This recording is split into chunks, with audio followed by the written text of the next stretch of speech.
Los chicos avanzaban por el pasillo cuando se encontraron con las huellas de la brutal pelea anterior. El suelo estaba agrietado y las paredes manchadas con un rastro oscuro. Jesús se inclinó, examinando la mancha. El protagonista, con el ceño fruncido, murmuró: ¿será sangre humana? El cristiano negó con la cabeza: la vi una vez, no es común, pero parece que esos monstruos se estaban peleando entre ellos. Jesús, apretando el bate, añadió: esto no es sangre humana, es sangre negra. Los niños deberían estar a salvo todavía. El protagonista, con determinación, se puso de pie y dijo con firmeza: entonces tenemos que darnos prisa. De vuelta con los pequeños, la madre se mantenía frente al monstruo musculoso. Su mirada tranquila contrastaba con la sonrisa macabra de aquella bestia. Con ternura fingida, se frotó la cabeza y murmuró: si lo haces, será por mí, ¿verdad? El monstruo, desconcertado, la miró unos segundos y luego le lanzó una patada brutal. Su cuerpo salió disparado contra la pared, cayendo inconsciente mientras la carriola se destrozaba con el impacto. Los niños gritaron aterrados. La mujer abrió los ojos poco después, aturdida, con el brazo roto. Miró hacia la carriola destrozada y, para su horror, vio manchas de sangre sobre ella. Mi bebé, mi bebé, mi bebé, gritaba histéricamente, perdiendo la razón. Un recuerdo la golpeó con violencia: su apartamento, la penumbra y esa voz interna que no la dejaba en paz. Tu bebé está muerto. Deja de fingir. No hay nada que proteger. Ella reía nerviosa, repitiendo una y otra vez: no te creo, demonio mentiroso. La voz, cada vez más cruel, insistía: abre los ojos. Tu hijo murió hace un año, cuando estabas distraída. Ese accidente lo arrebató. El carrito siempre ha estado vacío. Míralo tú misma. La mujer, temblando, se acercó al carrito.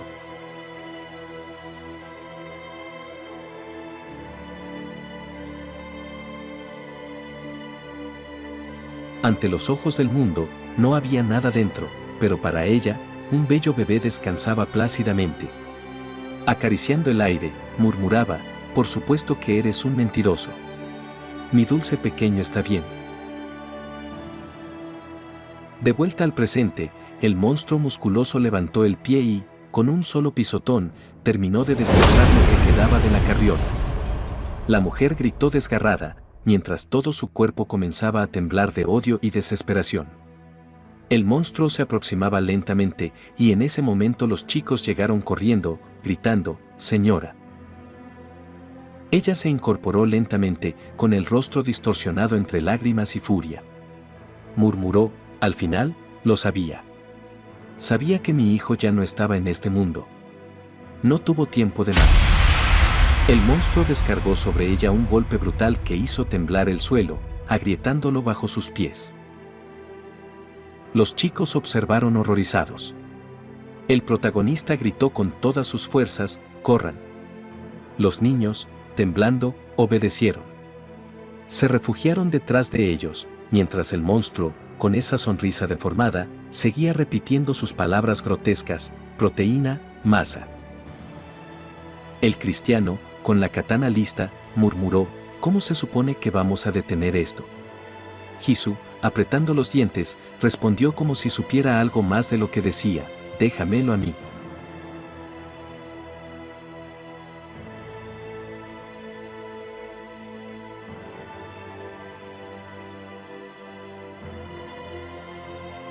El monstruo cargó de nuevo, rugiendo con furia. Pero antes de alcanzarlos, algo lo detuvo. La madre, ahora con un aspecto aterrador, salió disparada contra él. Su cuerpo parecía retorcido por la monstruización. Lo sujetó con fuerza sobrehumana, sus ojos brillando como los de un monstruo, mirándolo directamente al rostro. El pasillo entero se estremeció con el choque. La mujer, con ojos desorbitados, comenzó a hundir sus uñas en la carne del monstruo, desgarrándola mientras lo sujetaba con una fuerza antinatural. Su gruñido resonaba en todo el pasillo. El monstruo reaccionó de inmediato, alzando una de sus enormes manos y sujetándola de la cabeza con brutalidad, intentando arrancarla de encima. Jesús, con decisión, cargó hacia él y descargó un golpe certero con su bajo reforzado en la pierna del monstruo. El impacto fue tan fuerte que lo obligó a doblar la rodilla, cayendo pesadamente al suelo mientras la mujer seguía aferrada a su torso. Aprovechando el instante, Jesús gritó con firmeza: «Tomen a los niños y corran». El protagonista sintió de inmediato, recogió a los pequeños temblorosos y les susurró mientras los guiaba hacia las escaleras: «Nos volveremos a ver en el apartamento 1408. Confíen en mí». Con paso rápido, los llevó escaleras arriba, alejándolos de la escena. De vuelta con el grupo, el monstruo comenzó a enfurecerse, sacudiéndose con violencia en un intento desesperado por librarse de la mujer que lo arañaba sin descanso. El cristiano aprovechó la oportunidad. Con un movimiento limpio y preciso, hundió su katana en el costado del monstruo. El grito de dolor retumbó por todo el edificio. En respuesta, la criatura tomó a la mujer de la pierna y, con una fuerza brutal, la estampó contra la pared, dejándola inconsciente en el acto. El impacto dejó a Jesús paralizada por un instante, pero el cristiano se adelantó: «Yo me encargaré de esto». Ella, apretando los dientes, replicó: «¿Qué harás? ¿Dejar que te mate?». El monstruo comenzó a regenerar sus heridas lentamente, mientras el cristiano, con una sonrisa desafiante, levantaba la katana y le decía con sorna: «¿Qué pasa? Tus grandes músculos no soportan el filo de una espada, estúpido perdedor». Las palabras encendieron al monstruo, que entró en un estado de furia ciega, estremeciéndose de rabia. Rugiendo, se lanzó contra él. El cristiano, sin dejar de provocarlo, comenzó a correr a toda velocidad. El monstruo lo persiguió con cada paso, el suelo temblaba bajo sus enormes pisadas. El corredor se convirtió en un campo de destrucción, paredes destrozadas, puertas arrancadas, polvo levantándose con cada embestida. El cristiano giró en una esquina, y el monstruo, incapaz de frenar a tiempo, embistió contra el muro, rompiéndolo con violencia antes de retomar su camino, aún más rabioso. La persecución continuaba sin descanso. Finalmente, el cristiano llegó a un callejón sin salida. Frente a él, una ventana enorme que daba al exterior del edificio. Mientras tanto, Jesús se inclinaba sobre la mujer inconsciente. «¿Estás bien?», preguntó, pero se detuvo al notar cómo el brazo de la mujer empezaba a mostrar las tonalidades negras y deformadas de un monstruo. Instintivamente, Jesús levantó su arma, lista para lo peor. La mujer comenzó a retorcerse, murmurando entre gemidos de dolor. De repente, su aspecto volvió a cambiar, regresando lentamente a su forma humana. Abrió los ojos, confundida, y preguntó con voz débil: «¿Dónde están? ¿Los niños? ¿Están a salvo?». Jesús, impactada por lo que veía, bajó la guardia y, después de unos segundos de duda, le extendió la mano en silencio.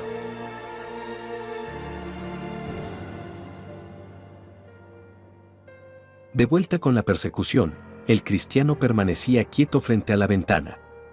Miró de reojo al monstruo que avanzaba hacia él con pasos atronadores.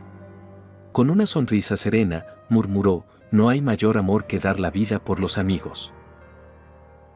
El monstruo, cegado de ira, rugió y se lanzó contra él en un último intento de aplastarlo. En el instante final, el cristiano realizó un movimiento ágil y se arrojó dentro de un apartamento con la puerta abierta a un lado. La bestia, incapaz de detener su propia embestida, atravesó la ventana junto con la pared, precipitándose al vacío entre un estruendo de cristales y concreto. El silencio invadió el pasillo. El cristiano, exhausto, se dejó caer en el suelo del apartamento, respirando agitadamente. Cerró los ojos y, con una sonrisa de alivio, susurró: «Amén». Tiempo después, ya más calmados, nos encontramos en el apartamento de Jesús junto a la señora y el cristiano. Ella se disculpa, apenada, pues no esperaba tener invitados, mientras el ambiente está cargado por un fuerte olor a cigarro que impregna cada rincón del lugar. Jesús empieza a recoger algo de comida y guardarla en su mochila. El cristiano, con curiosidad, señala la guitarra y le pregunta si no piensa llevarla también.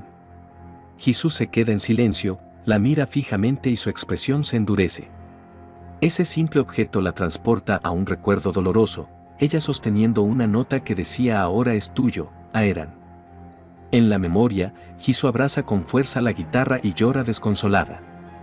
Volviendo al presente, guarda finalmente el instrumento y, con voz firme, dice que es hora de dirigirse al apartamento 1408. Mientras tanto, el protagonista se encuentra frente a la puerta del apartamento de Mahiber. Observa un rastro de sangre en la entrada y, con el rostro lleno de preocupación, murmura que no puede ser posible. Con cierto temor toca la puerta y pregunta si hay alguien adentro. Una voz desde el interior responde que está abierto, lo que hace que el chico suelte un suspiro de alivio antes de entrar. Dentro, la mesa improvisada muestra algunas porciones de comida, arroz y latas de atún. El protagonista pregunta si estaba comiendo, mientras comienza a vendarle el brazo herido. Intrigado, quiere saber cómo ocurrió eso. Mahiber le resta importancia, asegurando que esa herida no lo matará, y explica que había salido para acabar con el monstruo ciego, pero este lo sorprendió. Recuerda el instante en que la criatura despertó y logró herirlo, aunque en un acto reflejo él disparó con su arma improvisada, arrancándole una oreja. Finalmente huyó, y gracias a ese disparo solo había recibido un rasguño. El protagonista, impresionado, comenta que tiene buena formación física, pero Mahiber lo mira con incredulidad, como si hubiera dicho una broma. Por otro lado, los niños comen en silencio las porciones que les ofrecieron.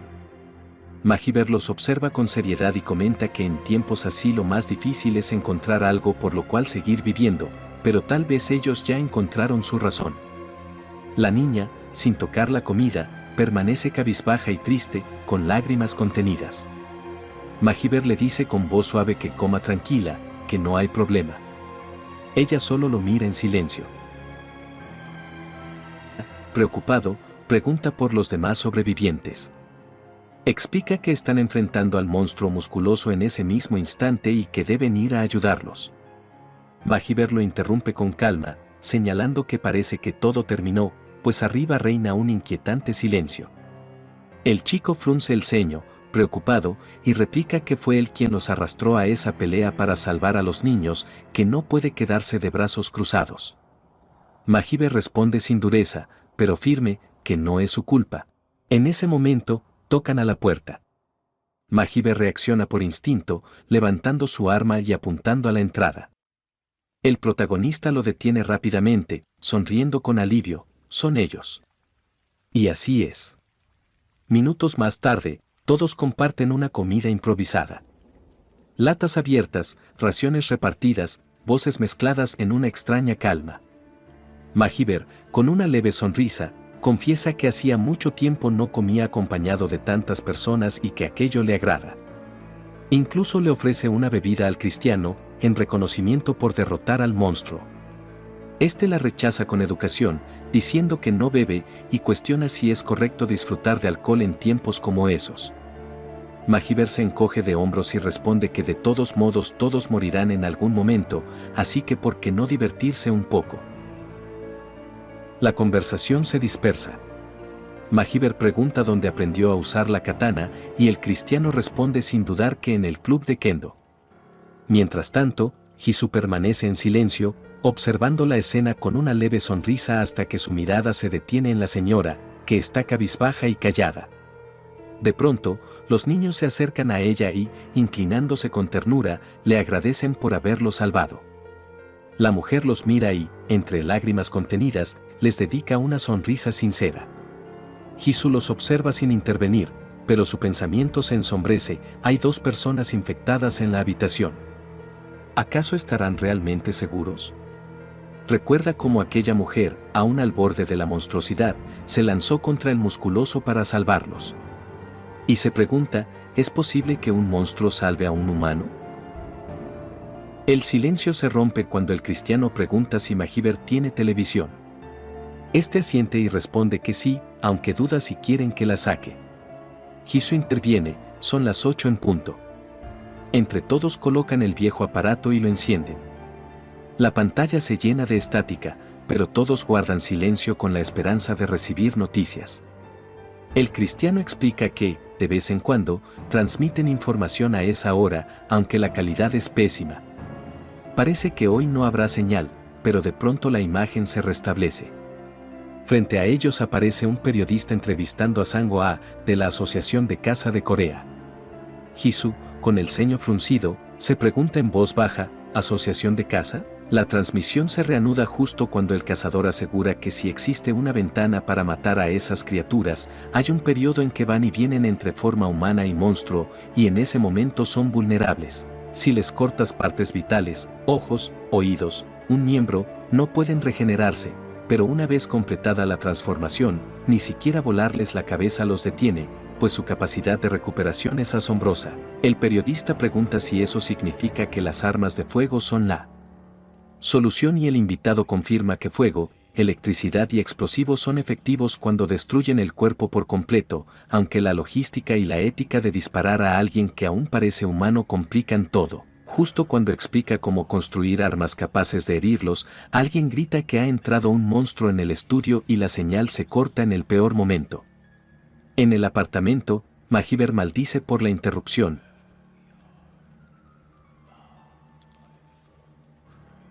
El niño, con la inocencia rota, señala la guitarra de Jisoo y pregunta si con eso podrían matar a los monstruos. Ella, nerviosa, promete usarla solo en caso de emergencia.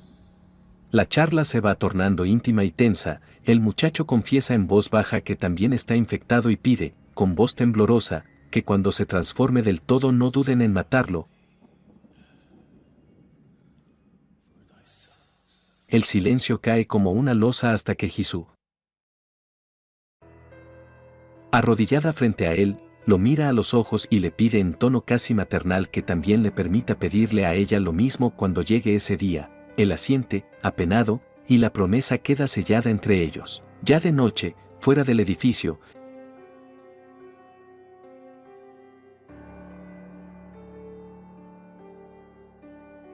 el monstruo ciego que creyeron muerto se retuerce y despierta junto al cuerpo de la vecina del protagonista.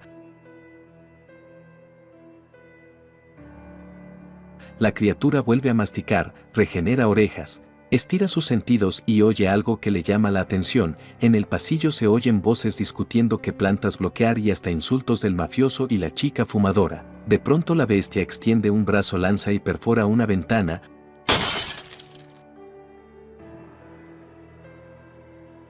Usando el hueco para impulsarse dentro con un salto voraz, atraviesa el vestíbulo entre el enojo del mafioso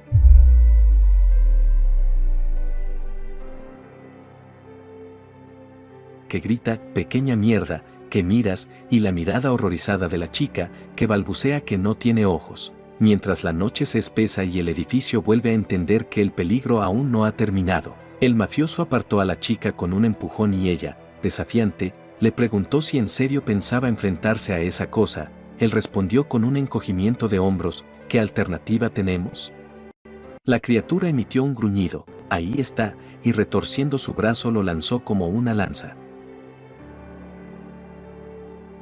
Con reflejos afilados, el hombre peleador esquivó, se acercó y le descargó un golpe brutal en la costilla que hizo que el monstruo soltara un alarido. Continuó con otro golpe que impactó la cabeza y le arrancó un diente, estampándolo luego contra el suelo. El mafioso, sin perder la compostura, pidió alcohol y la chica le lanzó un frasco. Al destaparlo, con tono burlón le espetó al engendro que parecía no haberse bañado en siglos y le vertió el líquido por el cuerpo. Desconcertado, aquel titán no tuvo tiempo de reaccionar cuando la mujer sacó una lata de aire comprimido y un encendedor. Apuntó, prendió y usó la mezcla como si fuera un lanzallamas improvisado. Las llamas envolvieron a la bestia, que comenzó a arder y a chillar de dolor.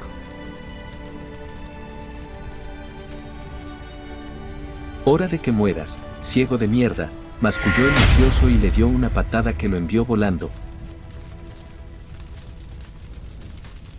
Luego agarró a la chica del brazo y se acurrucaron en una esquina para protegerse. El monstruo, furioso, atacó de nuevo pero falló, rompiendo la pared. Sus púas rozaron al mafioso, que, aún así, abrazó a la chica y le aseguró que estaba bien. Poco a poco el fuego consumía al engendro, crujía como leña mojada y su fuerza menguaba.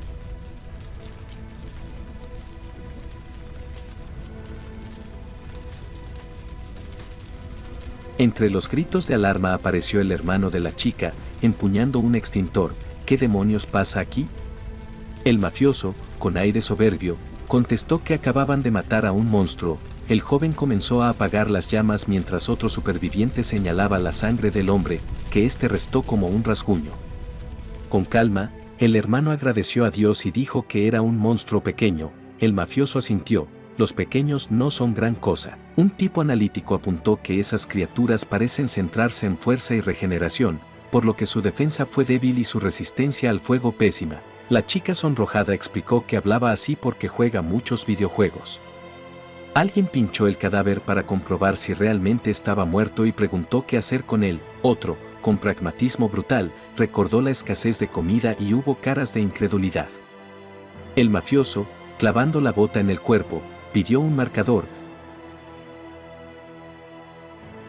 Trazó un círculo en la puerta y proclamó con satisfacción que el cuarto piso quedaba despejado. Un superviviente comentó que anochecía y que aún no encontraban suministros ni más gente, así que propuso descansar. El hermano estuvo de acuerdo. Mientras tanto, el mafioso, con gesto ceremonioso, se marcó una raya en el brazo, un recuento de sus bajas. La chica le preguntó cuántas líneas más pensaba dibujar en el futuro y él respondió con una sonrisa forzada que había que mantenerse positivos. Al final, ella celebró medio en broma, bueno, al menos matamos a uno, y él le ofreció los 5, entre risas tensas se chocaron las manos, un gesto raro de camaradería en medio del desorden. En otro punto del edificio, dentro del apartamento donde descansaban, todos yacían tendidos de manera improvisada sobre el suelo.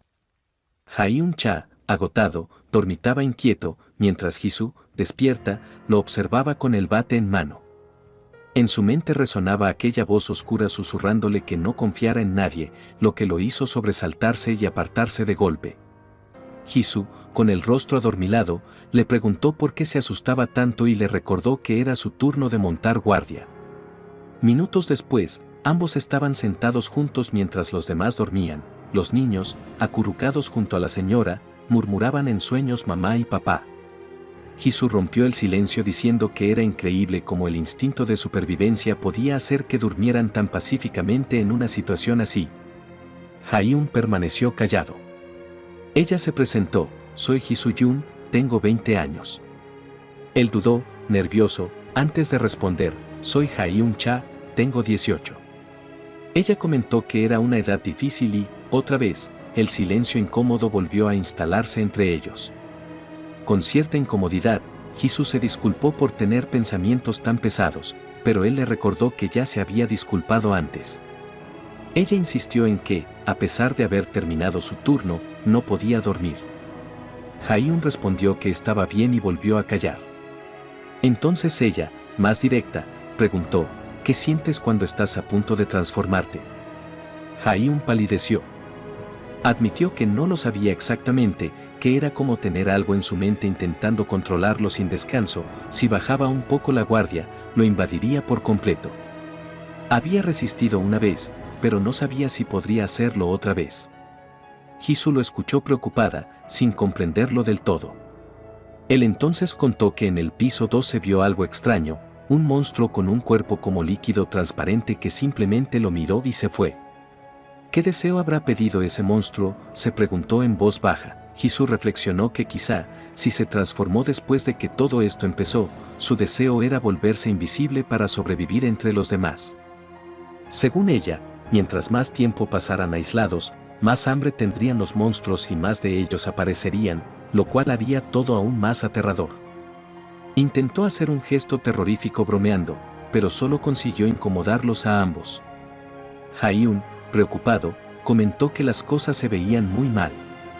¿En qué clase de monstruo crees que me convertiré?, preguntó él.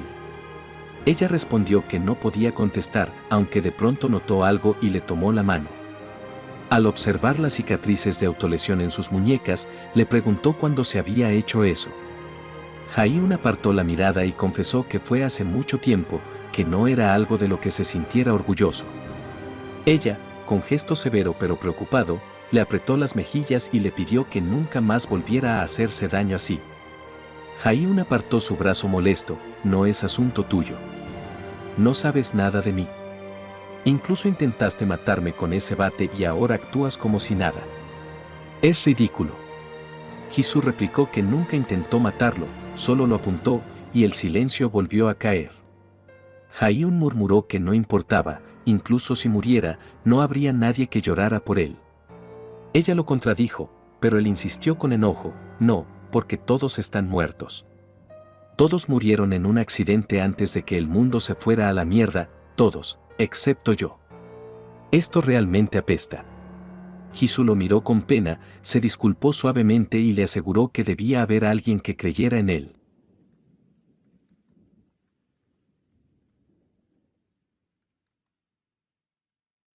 La escena se fundió en un recuerdo: Jisoo en un concierto junto a un chico llamado Aeran. Ella, emocionada, dijo que había sido increíble, pero él le restó importancia, asegurando que lo único que contaba era si le gustaba al público. Ella, con una señal de paz, lo animó diciéndole que era un verdadero artista, aunque fuera solo bajista. Él sonrió, la tomó de la mano y le colocó una púa en el dedo, tallada con el nombre Sisu, prometiéndole que dentro de un año le daría una de oro con un diamante enorme. Ella sonrió entre lágrimas y lo corrigió: por cierto, mi nombre es Jisoo, no Sisu. De regreso al presente, Jisoo, agotada, terminó quedándose dormida junto a Jaihun, quien seguía de guardia. Él la miró en silencio, se inclinó con cuidado y le secó las lágrimas del rostro, murmurando para sí: en verdad, se parece mucho a ella. El nuevo día trajo consigo tanto esperanza como pesares. La niña, con los ojos enrojecidos, miraba por la ventana hacia el cuerpo de su padre sin vida. La señora, al notarlo, corrió la cortina suavemente y le susurró que no llorara más, que su padre seguramente había ido al cielo. La pequeña asintió entre sollozos, aferrándose a las palmaditas que la mujer le daba. Cerca de ahí, Jisoo examinaba impresionada su nuevo bate reforzado con púas, brillando bajo la tenue luz. Comentó que se veía realmente poderoso. Mahiber, con una mueca orgullosa, replicó que podría haber hecho algo mejor si tuviera materiales adecuados, aunque esperaba que al menos fuera útil. Jisoo le agradeció, consciente de lo valioso que sería en los combates venideros. Por su parte, el cristiano probaba el peso de un improvisado escudo metálico que Mahiber le había fabricado. Este le advirtió en tono serio que no presionara un pulsador oculto en la parte trasera del escudo, no ahí dentro.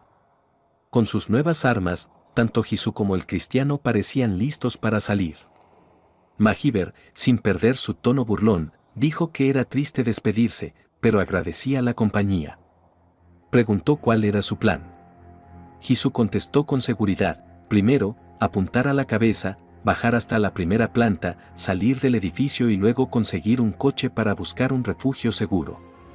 El hombre bufó, tachando aquello de plan suicida, señalando que incluso si lograban salir vivos no había garantías de encontrar un sitio mejor. Jisoo sostuvo su mirada y replicó que no podían quedarse allí para siempre, debían moverse mientras aún tenían suministros. El cristiano agradeció las herramientas y la comida, deseándole la bendición de Dios. Mahiber se rió diciendo que era budista, lo que dejó a todos en silencio por un instante. Jisoo intercedió: volverían a visitarlo si hallaban un lugar seguro. Él, sarcástico, dijo que no hicieran promesas imposibles de cumplir, pero Jisoo, con una sonrisa tranquila, compartió un dicho: incluso la noche más oscura desaparece con la luz más tenue. Una posibilidad pequeña, pero suficiente para seguir adelante. Mahiber, cínico, preguntó si la persona que dijo eso seguía viva. Ella admitió humildemente que no lo sabía, y la sala quedó en silencio. Fue entonces cuando Jaihun habló. Se aferró a su arma y a su mochila y, con una determinación inusual, dijo que quería ir con ellos. Pensaba que normalmente mandaría todo al infierno, pero estaba cansado de vivir encerrado. Con una media sonrisa, añadió que 3 trabajaban mejor que 2. Mahiber lo observó y soltó un resoplido: parecía que todos estaban desesperados por morir. En ese momento, la señora lo llamó con seriedad.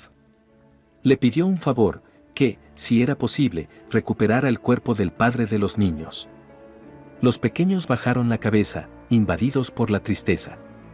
Jaihun aceptó con firmeza, lo haría en cuanto pudiera, y le pidió a la señora que no dejara que el monstruo dentro de ella la dominara.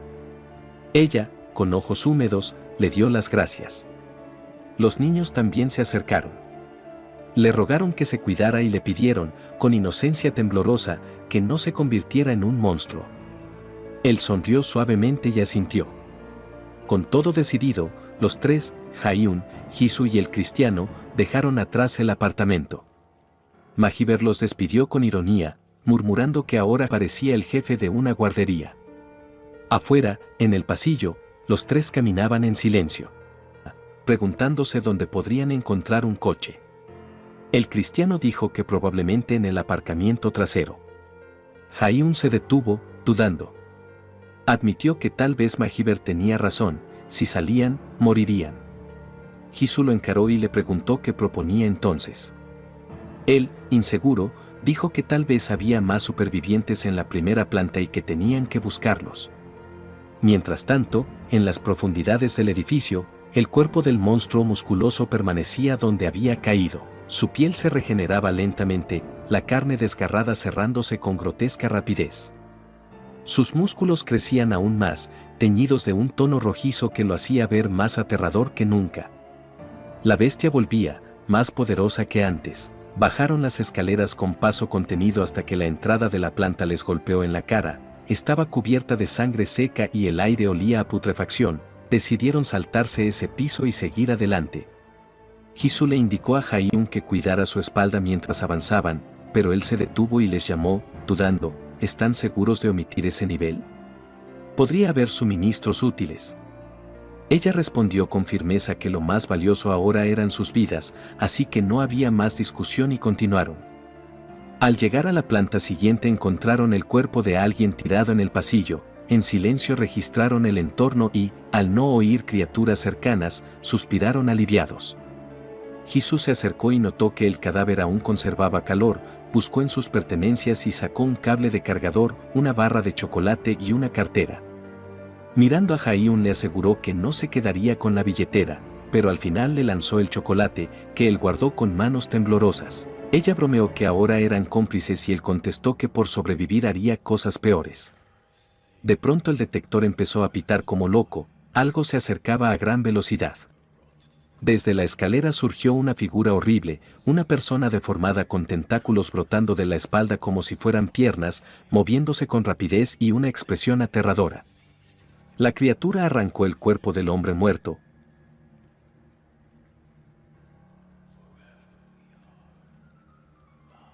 Lo sostuvo con sus apéndices y lo desgarró en pedazos con una violencia que heló la sangre de los tres. Ocultos tras una esquina, tapándose la boca para no hacer ruido, notaron cómo el monstruo arrojó la cartera destrozada sobre la pila de restos. La foto familiar que asomó entre los papeles fue suficiente para romper algo dentro de Jaihun. La imagen de su propia familia lo golpeó y comenzó a toser sin control. Ese sonido fue fatal. El pánico se apoderó de todos cuando la criatura cruzó el umbral y, con la boca manchada de sangre, murmuró con voz rasposa: «Quiero vivir», quedando la frase colgando en el aire como una amenaza. El choque fue brutal. El bate de Jisoo se incrustó con fuerza en el rostro de la criatura, un crack húmedo resonó en el pasillo y el monstruo gritó con furia. No tardó en contraatacar, uno de sus tentáculos atrapó el arma, inmovilizándola, pero antes de que pudiera arrancársela de las manos, un saco limpio del cristiano cercenó el apéndice, haciendo que el monstruo se retorciera de dolor. Con su voz deformada y gutural bramó: «Estoy en peligro», helando la sangre de todos. «¡Maldición!», gruñó Jisoo, mientras el cristiano gritaba: «¡Corran!». Ambos echaron a correr, pero Jaihun, aún atrapado en el pánico, se quedó atrás, convencido de que todo era su culpa. Apoyado apenas en su miedo y desesperación, alzó su lanza para intentar detener a la criatura, pero uno de los tentáculos se enroscó en el asta y lo desarmó de un latigazo, arrojándola lejos. La bestia se centró entonces en el cristiano, que intentaba huir con Jisoo. Con un látigo de carne golpeó su espalda, pero el impacto rebotó contra el escudo, lanzándolo varios metros y arrancándole el aire de los pulmones. «No esperes por mí, corre», gritó con toda la fuerza de su fe. Jesús dudó, pero con el corazón encogido obedeció, perdiéndose por un pasillo lateral. El monstruo avanzó con su grotesco andar de tentáculos y el cristiano, tambaleante, levantó el escudo, murmurando: «El Señor es mi fuerza y mi escudo». Un nuevo golpe lo interrumpió, estrellándolo contra el suelo y dejando el metal con una abolladura profunda. Recordó las palabras de Mahiber: esa placa de hierro era de un avión de combate, debería resistir todo. Ahora, entre jadeos, soltó con sarcasmo: «Al parecer, me estafaron». El monstruo se acercó, dispuesto a acabar con él. El cristiano, temblando, llevó su mano al pulsador oculto del escudo, pero no llegó a presionarlo. Un golpe seco resonó detrás. Era Jesús, que había regresado. Su bate, reforzado con púas, se hundió en los tentáculos del monstruo. «Eres el único que sabe conducir. ¿Recuerdas?», le gritó furiosa. El monstruo rugió, atrapándola de la pierna y levantándola en el aire como un trofeo, dispuesto a devorarla. Sus ojos reflejaban puro terror. Pero en ese instante el cristiano reunió su fuerza restante, embistió con el escudo y lo estampó contra el rostro del monstruo, haciéndolo soltarla. Jesús cayó pesadamente al suelo, jadeando. Entonces, Ha-Yun, con una mirada decidida y los nervios destrozados, apareció por detrás. Recuperó su lanza y la clavó en el torso del monstruo, activando la descarga eléctrica. La criatura se sacudió como una antorcha viviente, iluminando el pasillo con destellos azules. El rugido se apagaba en un coro de chispas, cuando en un último acto desesperado el monstruo azotó su tentáculo contra Ha-Yun. El golpe lo alcanzó de lleno en la cabeza. El joven se desplomó, sangrando por la nariz y los oídos, con la mirada perdida y en blanco, mientras el eco del impacto quedaba vibrando en el aire. La voz que lo llamaba se repetía hasta que abrió los ojos: vendajes, luces blancas y una enfermera que corría gritando que ya había despertado. Estaba en un hospital y el mundo le dolía en cada músculo. Tiempo después lo vemos en la azotea, sentado en una silla de ruedas hablando con un hombre que dice ser su tío. Aquel se alegra de que haya despertado, confiesa que pensó que no lo lograría y, cuando el joven pregunta cuánto tiempo lleva hospitalizado, le responden que ha pasado mucho. En silencio, él siente que todo lo vivido fue como un sueño extraño: los pasillos, los monstruos, Jesús apareciendo como María en su recuerdo. Intenta agarrar la imagen pero todo se le escapa, borroso y pesado, y pide a su tío que lo deje solo un momento. El hombre asiente, promete quedarse cerca y le advierte con dureza cariñosa que ya no puede seguir siendo tan irresponsable, que el seguro pagará por un tiempo pero que debe madurar por la familia. Quién sabe por qué fue el único superviviente del accidente, pero debe encontrar un motivo. El joven asiente a medias y se queda solo, pensando. Un recuerdo lo atraviesa: está con su familia antes del viaje.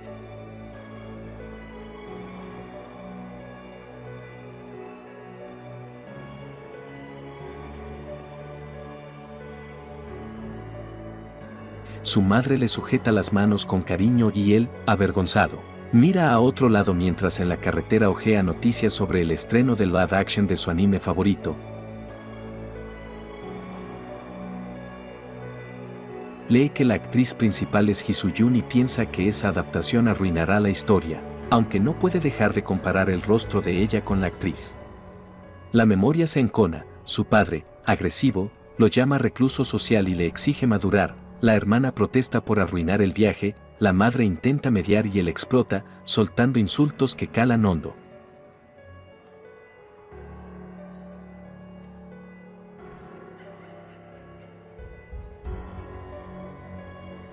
La discusión escala hasta que, entre gritos y desprecios, él suelta que preferiría salvar su propio culo antes que seguir siendo su hijo. La rabia y la humillación le queman, y en ese momento las caras de su familia se desdibujan en su mente, toman rasgos monstruosos, distorsionadas por el dolor. La voz interior, esa que lo empuja, le susurra deseos oscuros y él, en un impulso tan humano como terrible, piensa ojalá todos murieran. El recuerdo se funde con el estruendo del accidente y vuelve a la azotea. Él se enrosca sobre sí mismo, llorando, ninguneando su culpa y pidiendo perdón entre sollozos.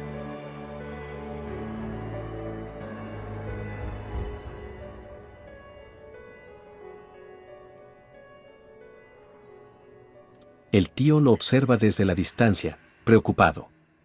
Más tarde, derrotado pero decidido, el muchacho se cubre la cara y promete cambiar. Repite para sí la frase que escuchó de Jesús: incluso la noche más oscura desaparece con la luz más tenue.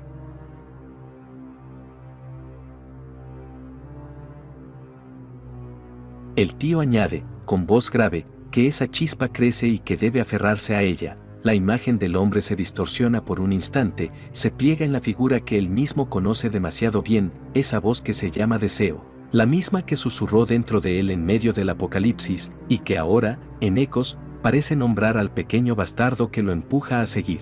El murmullo de la habitación se volvió claro. Alguien decía que el chico aún no se había convertido y daba las gracias por haberlo salvado. Otro sugería usar el gas fino del extintor para aturdir a las criaturas. Alguien más proponía aprovechar que no había monstruo cerca para llevárselo, y la voz del mafioso, cortando la conversación, maldijo y dio órdenes, que prepararan el lanzallamas. Se oyó el lamento de alguien que respondió que ya no quedaba combustible, lo habían usado contra él. Monstruo ciego, y pronto estalló un forcejeo, gritos, empujones, hasta que lo vieron, lo arrastraron entre varios y la escena se desvaneció. De golpe el joven despertó en su propia mente, como si lo hubieran arrancado de un sueño dentro del sueño, encendió el teléfono y vio un mensaje de su tío prometiendo un lugar donde vivir.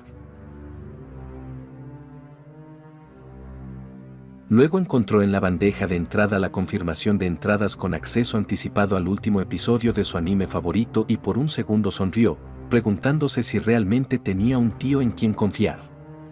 Más tarde, en un restaurante, el hombre apareció y comentó que hacía tiempo que no venían a un sitio así. Hablaron de cómo se sentía él, mejor, de alguna manera, dijo, y el joven explicó que un sueño extraño lo había tocado, como si el dolor que llevaba tuviera ahora otra escala. El tío, con tono de adulto práctico, le recordó una cita para la escuela el día 25 y le pidió que fuera. Él murmuró para sí la frase que Jesús le había dicho de la esperanza y aceptó, mientras el rostro del pariente se torcía por un instante en una sonrisa que no alcanzó a ser humana.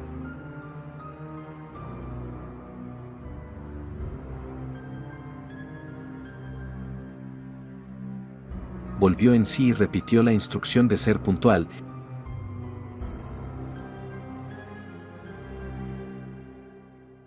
Y el muchacho salió a la calle intranquilo, con la sensación de que algo estaba mal. Caminó entre luces y sombras y comenzó a oír a lo lejos voces discutiendo si deberían dejarlo entrar al refugio pese a estar infectado. Otros lo defendían y otros advertían que, si lo permitían, los mataría a todos. Esas palabras lo atravesaron y de pronto cayó de rodillas, gritó hasta quedarse sin voz y se llevó las manos a la cabeza hasta que, tras un tiempo, el pánico se fue apagando. Se incorporó tembloroso y, extrañado, se preguntó por qué nadie en la calle, ningún transeúnte, había reaccionado al grito que acababa de soltar como si se tratara de un lamento que solo él podía oír. De regreso en su habitación, él recorrió con la vista las paredes manchadas y clavó los ojos en un calendario colgado. Se preguntó en voz baja si alguna vez había tenido uno propio mientras murmuraba la frase de esperanza que Jesús le había repetido. Incluso la noche más oscura desaparece con la luz más tenue, y, después, la palabra que la voz interior pronunciaba como un cuchillo: deseo. El teléfono vibró en la mesa, la pantalla mostró una notificación con letras frías: hora de suicidio. El mensaje parpadeó y el mundo se hizo más pequeño. Más tarde, en la penumbra del cine,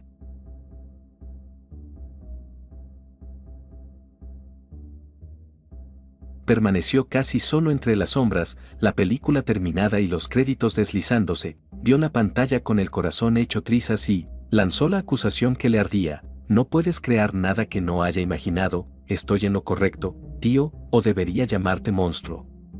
La sombra cambió de rasgos, primero el semblante de su pariente, luego su propio rostro, y la voz volvió burlona: veo que tu memoria ha vuelto. Él replicó, encendido de rabia, diciendo que todo aquello, incluso el viaje con su familia y los gritos ignorados, era cosa de esa presencia. En ese instante su teléfono volvió a vibrar, la notificación recordándole la hora programada para suicidio, un recordatorio rojo como sentencia. La figura lo observó y alcanzó a decir que era más listo de lo pensado, pero aún así estúpido. Aquí podría tener una nueva vida y ser feliz, a diferencia de su mundo. Él, mordiendo la lengua, preguntó si eso significaba convertirse en monstruo al formular un deseo. La respuesta fue un despreocupado ¿acaso importa?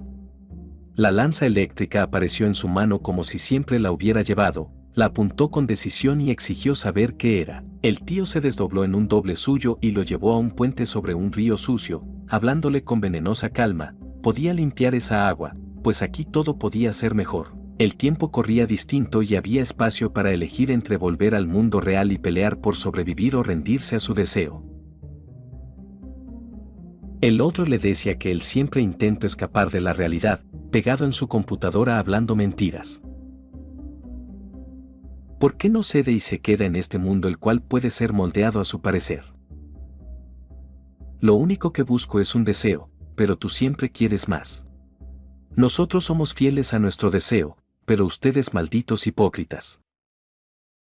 ¿Estás dispuesto a volver a ese mundo que hemos tomado, donde tendrás que luchar para sobrevivir todos los días o dejarlo todo y ser fiel a tu deseo? Él no esperó, clavó la lanza en su otro yo, la realidad resonó y la figura murmuró buena suerte antes de dejarlo caer.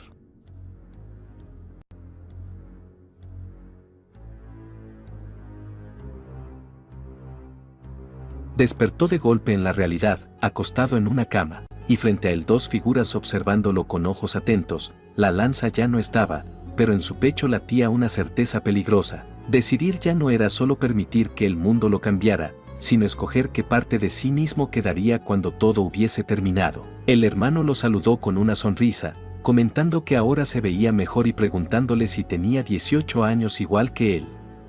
Cuando el muchacho asintió, aquel añadió con entusiasmo que entonces fueran amigos. Sin embargo, la conversación cambió de tono cuando mencionó que sabía lo que había pasado y que también sabía que estaba infectado. El protagonista guardó silencio. El otro, tomando ese silencio como confirmación, dijo que lo tomaría como un sí. De inmediato, la hermana fumadora levantó una lata de aire comprimido junto a un mechero, dispuesta a encenderlo. Su hermano, sorprendido, le preguntó si no estaba exagerando. Ella dudó, pero al final, con un puchero, bajó las armas. El hermano retomó la charla, explicándole que Jesús le había contado todo y preguntándole cómo sabía que estaban refugiados en la primera planta. El chico respondió, seco, que simplemente lo sabía. El hermano se sorprendió y, en tono de broma, le preguntó si acaso era vidente. El protagonista se mantuvo en silencio. Entonces el hermano le propuso salir a explorar un poco el lugar. Ambos caminaron juntos y salieron de la habitación, descubriendo que se encontraban en la recepción del edificio, en la primera planta. Varios supervivientes estaban allí, todos lanzándole miradas cargadas de preocupación. El hermano explicó que, después de que un monstruo apareciera en la entrada principal, tuvieron que montar barricadas en puertas y ventanas. Comentó que habían tenido problemas bloqueando las otras entradas e incluso sufrieron bajas innecesarias, pero que al menos el guardia de seguridad logró cerrar todas las puertas, lo cual les fue de gran ayuda, aunque desde entonces había desaparecido. El protagonista recordó en silencio al guardia y murmuró, ya veo, fue él quien lo hizo. Mientras tanto, los supervivientes continuaban murmurando entre sí. Gamer se acercó al muchacho y le dijo que había personas que no estaban de acuerdo con que él estuviera allí. ¿Entiendes la razón, verdad?, preguntó. El chico asintió sin protestar. Fue entonces cuando apareció un anciano, el mismo que en los primeros días del apocalipsis había abierto la persiana, acompañado por otro sujeto hostil. El protagonista preguntó quién era, y en la mirada de Gamer, casi como si llevara una etiqueta invisible, aquel viejo brillaba con el rótulo de persona hostil, lo mismo que el hombre que lo acompañaba. El anciano, con odio, señaló que mantener a ese bastardo allí era un suicidio y cuestionó desde cuándo Gamer tenía autoridad para tomar decisiones de ese calibre. Gamer respondió sin titubeos: «Yo estoy a cargo, ¿o ya no lo recuerdas?». El viejo maldijo, lo insultó con furia y, apuntando con el dedo al muchacho, aseguró que no dejaría pasar la oportunidad de deshacerse de él. «Si comienza a transformarse, ya sabes lo que pasará, pedazo de mierda», gritó. El chico, sereno, dijo que lo entendía. El anciano escupió al suelo y, antes de marcharse, lanzó un último desafío: «Nos vemos en la reunión de esta noche, idiotas». El protagonista miró a Gamer, quien le restó importancia diciendo que lo ignorara, que solo era el típico anciano amargado. Pero el muchacho replicó que, en cierta forma, aquel hombre tenía razón. Gamer lo miró sorprendido y añadió: «Si quieres que te saque de aquí, puedo hacerlo ahora mismo, pero la verdad, no sé qué hacer contigo. No puedo echarte mientras aún seas humano». El chico respondió con sarcasmo: «Muy ético de tu parte». Gamer lo retó con la mirada: «¿Tienes algún problema con eso?». El protagonista desvió el tema y preguntó cuántos supervivientes quedaban. Gamer le dijo que eran 16 en total, incluyéndolo a él. Reconoció que habían tenido algunos problemas menores, pero que estaban trabajando en solucionarlos y que, de momento, todo marchaba bien. El chico preguntó entonces por los suministros. Gamer explicó que no había problema inmediato gracias a la tienda de conveniencia que estaba dentro del edificio, pero no estaba seguro de cuánto durarían las reservas. Comentó además que, incluso en esa situación límite, la gente seguía mostrando optimismo, aunque en situaciones extremas podían convertirse en algo peor que monstruos. El recuerdo de un motín surgió en la mente del muchacho, una escena tétrica de supervivientes peleando salvajemente por recursos. Gamer, interrumpiendo ese silencio incómodo, le preguntó si tenía sed y lo llevó hasta la tienda. El encargado resultó ser el mafioso.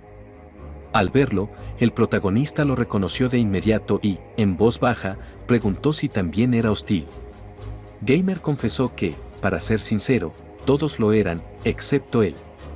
El mafioso, molesto, dijo que podía oír todo lo que decían y se sorprendió de que el muchacho aún no se hubiera convertido en monstruo. Al final, le preguntó de mala gana qué quería.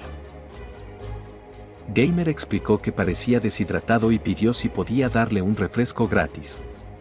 Luego añadió que el mafioso era el hombre más fuerte del grupo, así que estaba a cargo de la tienda, y lo más importante era que nadie se atreviera a robar mientras él estuviera allí. El mafioso resopló y, con desdén, accedió solo porque Gamer lo pedía, pero advirtió que decidirían el destino del chico en la reunión de esa noche. Aún así, le entregó la bebida.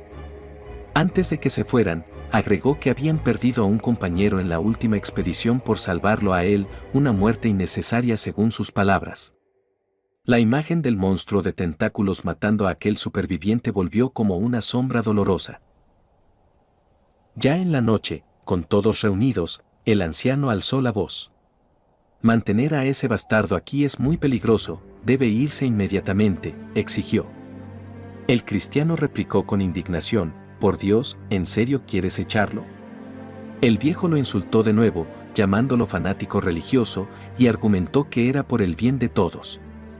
El cristiano miró a Jesús, que estaba visiblemente enojada, y le preguntó si acaso estaba de acuerdo con todo aquello. Ella maldijo, frustrada, pero no alcanzó a decir más porque Gamer interrumpió trayendo una caja con una ranura, como si fuera una urna de votación. La colocó sobre la mesa y explicó: cada persona tomaría un pedazo de papel y dibujaría un círculo si querían que Jaiuncha se fuera o una X si debía quedarse, luego lo depositarían en la caja. El anciano refunfuñó, convencido de que todos marcarían círculo, y dijo que lo mejor era votar alzando la mano. Gamer lo contradijo con calma, aclarando que se trataba de privacidad. «Después de todo, esto es decidir si alguien vive o muere», añadió. El silencio cayó sobre el grupo, las miradas se cruzaron, llenas de tensión.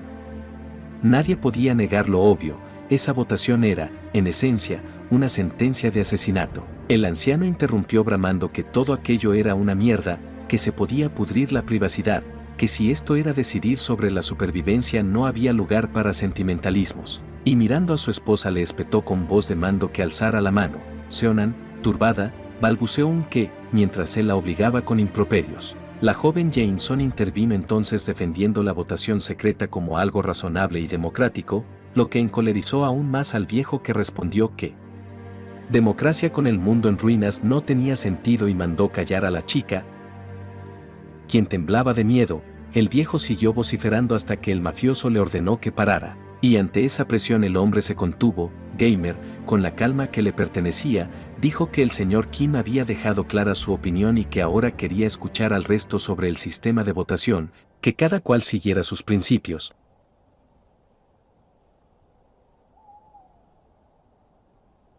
La urna empezó el recuento y alguien anunció 7 votos a favor y 6 en contra, suficientes si uno de los dos restantes resultaba ser afirmativo. El viejo maldijo incrédulo por las 6 personas en contra, como si hubieran perdido la cabeza. Gamer sacó otro voto y fue en contra, empatando a 7. La furia del anciano subió y señaló a su esposa preguntándole si había votado en contra y, mirando a Jisoo y al cristiano, sentenció que ellos no deberían votar porque estaban vinculados con el monstruo, lo que hizo que Jisoo estallara de ira. Gamer pidió calma hasta el resultado final y extrajo el último papel.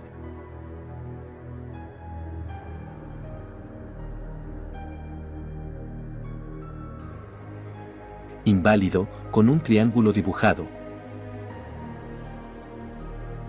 lo que desató la explosión del viejo, que ordenó traer a esa pequeña mierda y destrozó la urna con la rabia de quien cree que la democracia le ha sido robada, maldiciendo la votación y declarando que nada de eso importaba. Gamer lo interpeló con calma, preguntando si se oponía al resultado, y el viejo siguió vociferando que todos estaban locos por dejar que un pequeño punk los amargara con su culpa. Cuando hablaba de sacar al joven de allí, de que no era humano sino un monstruo, de pronto comenzó a sangrar por la nariz frente a todos, lo que puso en alerta a la asamblea.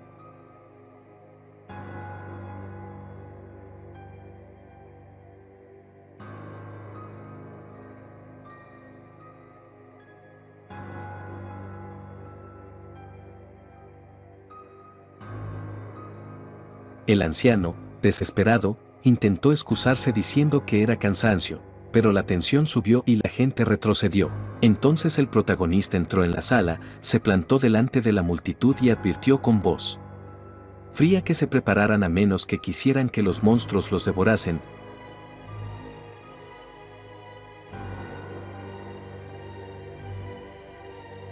Tomó un papel, dibujó un círculo con mirada desafiante y, antes de depositarlo, dejó caer la amenaza: si él ponía ese voto allí, significaría que el viejo y él tendrían que irse del refugio, con lo que el anciano se hundió en un pánico visible ante la posibilidad de verse expulsado.